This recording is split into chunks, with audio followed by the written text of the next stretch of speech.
അധ്യായം 9. അറിവും ലോകപരിചയവും ജീവിതത്തിന്റെയും പ്രപഞ്ചത്തിന്റെയും പൊരുളറിഞ്ഞ മഹാകവി കുമാരനാശാനും ലോകം എന്തെന്നറിയാത്ത ഒരു 17കാരിയുമായ ഭാനുമതിയും ഏതാണ്ട് 30 വയസ്സിന്റെ വ്യത്യാസമുണ്ട്. പ്രണയം അങ്ങനെയാണ്.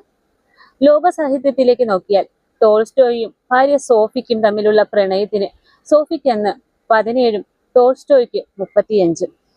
പ്രപഞ്ച സൃഷ്ടികളിൽ ഏറ്റവും മനോഹാരിത കാണുന്നത് പ്രണയികളുടെ മനസ്സിലാണ്. അതാണ് പ്രണയം.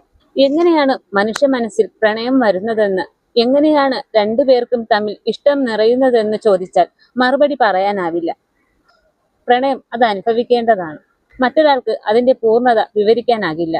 കമ്മ്യൂണിസ്റ്റ് വിപ്ലവകാരി ക്യൂബയുടെ പ്രസിഡന്റായിരുന്ന ഫിഡൽ കാസ്ട്രോയുടെ പിതാവും മാതാവും തമ്മിലും 30 വയസ്സിന്റെ വ്യത്യാസമുണ്ട്.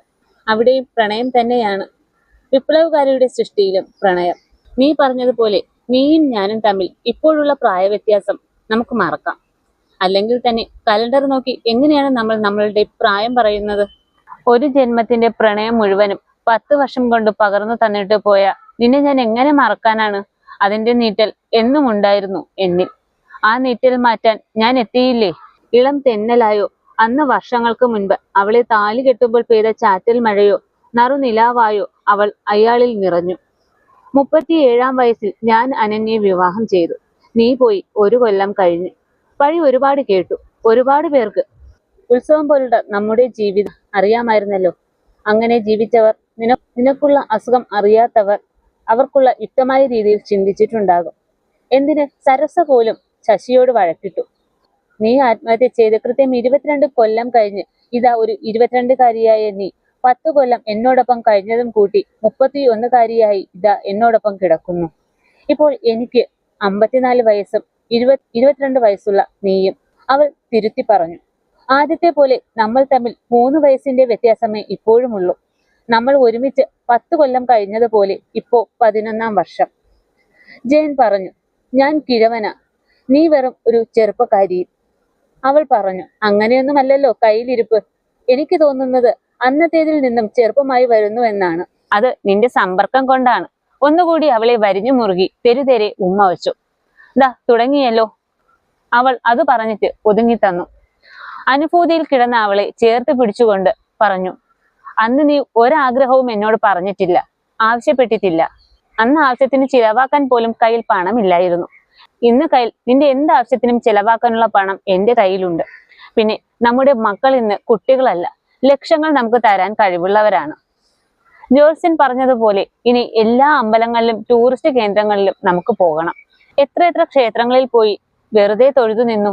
ഒന്നും പറഞ്ഞില്ല, ഒന്നും ആവശ്യപ്പെട്ടില്ല. മുൻപ് അങ്ങനെയല്ല. എന്റെ ഭാര്യയുടെ അസുഖം മാറ്റിത്തരണേ എന്ന് മാത്രമേ ആവശ്യപ്പെട്ടിട്ടുള്ളൂ.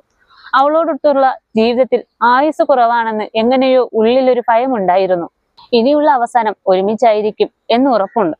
അതുകൊണ്ട് 100% സംതൃപ്തനാണ് ഇപ്പോൾ. എല്ലാം അനുഭവിച്ചു തീർത്ത ഒരു ആത്മനിർവൃതി. ജീവിതത്തെ പോലെ മരണത്തെയും ഇഷ്ടപ്പെടുന്നു.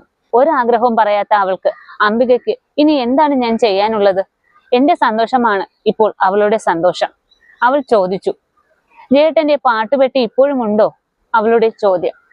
ഇപ്പോൾ എല്ലാം മൊബൈലിലല്ലേ. അന്ന് എന്നെ കെട്ടിക്കൊണ്ടുവന്ന അന്ന് രാത്രി വെച്ച ആദ്യത്തെ പാട്ട് ഓർമ്മയുണ്ടോ? 1000 പാദസരങ്ങൾ കിലുങ്ങി എന്ന പാട്ട് കേട്ട് ഞാൻ പറഞ്ഞത് ഓർമ്മയുണ്ടോ? ജയൻ പറഞ്ഞു. നീ പറഞ്ഞു കിലുങ്ങാൻ എന്റെ കാലിൽ പാദസരമില്ലെന്ന്. ഞാൻ പറഞ്ഞു അപ്പോൾ സൗകര്യമായി എന്ന്. അതും ഓർമ്മയുണ്ടോ? എല്ലാം ഓർമ്മയുണ്ട്, തെളിമയോടെ. ഇപ്പോൾ എനിക്ക് കിട്ടുന്ന സ്വകാര്യ നിമിഷങ്ങളിൽ ഒന്നുകിൽ മൊബൈലിൽ ചുരണ്ടി നിന്നെ വരുത്തി അത് നോക്കിയിരിക്കും, അല്ലെങ്കിൽ നീ ഉണ്ടായിരുന്നെങ്കിൽ എന്ന പാട്ട് കേട്ട് മനസ്സുകൊണ്ട് നിന്നെ കെട്ടിപ്പിടിച്ചു കിടക്കും.